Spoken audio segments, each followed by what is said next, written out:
à tous et aujourd'hui on se retrouve pour la deuxième vidéo de la rubrique éco-responsable. Et aujourd'hui on va parler de l'alimentation et on va parler aussi donc de l'anti-gaspi et du zéro déchet dans l'alimentation. Alors je vais vous donner quelques petites astuces pour réduire votre consommation de plastique dans l'alimentation. C'est parti! Alors première astuce, je ne peux que vous conseiller d'aller faire vos courses dans les magasins de vrac. C'est très simple, on en trouve de plus en plus dans chaque ville et il suffit juste de venir avec vos contenants, donc que ça soit des contenants, des sacs à vrac, ce qu'on appelle les sacs à vrac. D'ailleurs je vous ferai une petite vidéo pour fabriquer vos propres sacs à vrac, ou alors des bocaux. Éventuellement vous pouvez aussi les acheter directement dans le magasin de vrac. Et en plus de ça, ça vous fait faire des économies. Oui, vous avez bien entendu, des économies, puisque le vrac en fait, vous ne payez pas le contenant en plastique, puisqu'on n'y pense pas forcément, mais lorsque vous faites vos courses dans les supermarchés, vous payez aussi une petite partie sur le plastique. Une deuxième astuce aussi que je peux vous conseiller, c'est d'arrêter de boire dans des bouteilles en plastique. Je sais que certaines personnes sont un peu réticentes quant à boire de l'eau au robinet, mais moi ça fait des années que je bois de l'eau au robinet et j'ai encore mes 4 membres, toutes mes facultés mentales, voilà. Alors si vous avez un peu de mal avec le goût de l'eau au robinet, parce que je sais que dans certaines villes l'eau est un peu calcaire, n'est pas très bonne, vous pouvez toujours acheter ce qu'on appelle des petits bâtonnets de charbon. Voilà, donc vous mettez votre petit bâtonnet de charbon dans votre eau et ça va filtrer en fait les éléments impurs, on va dire, et l'eau sera un peu meilleure, voilà. La troisième astuce que je peux vous donner, c'est de planifier vos repas. Alors pourquoi les planifier ?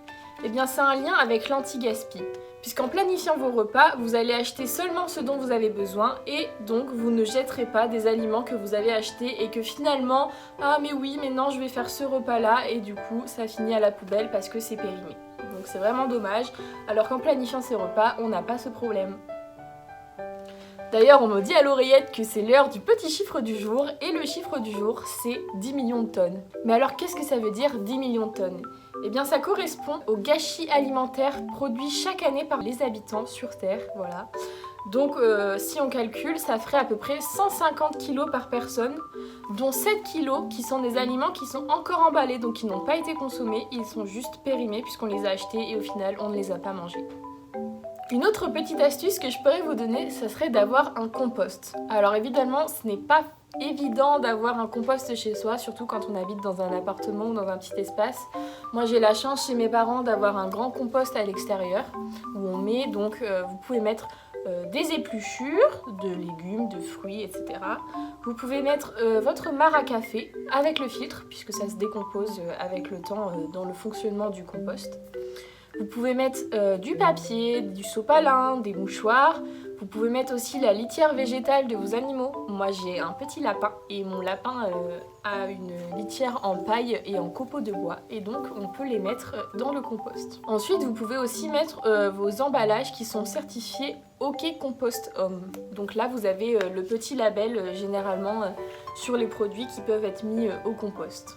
Enfin, la dernière astuce que je pourrais vous donner, ça serait d'acheter moins de produits transformés industriels. Parce qu'on sait qu'ils sont souvent suremballés.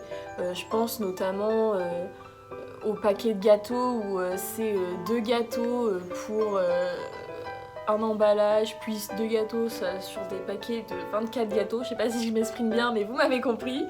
Alors qu'en fait, dans les magasins de vrac, vous avez des gâteaux qui sont déjà prêts, ou alors, encore plus simple, vous faites vos propres gâteaux. En plus, vous êtes sûr des produits qui sont mis dedans, il n'y a pas de choses pas très saines pour la santé.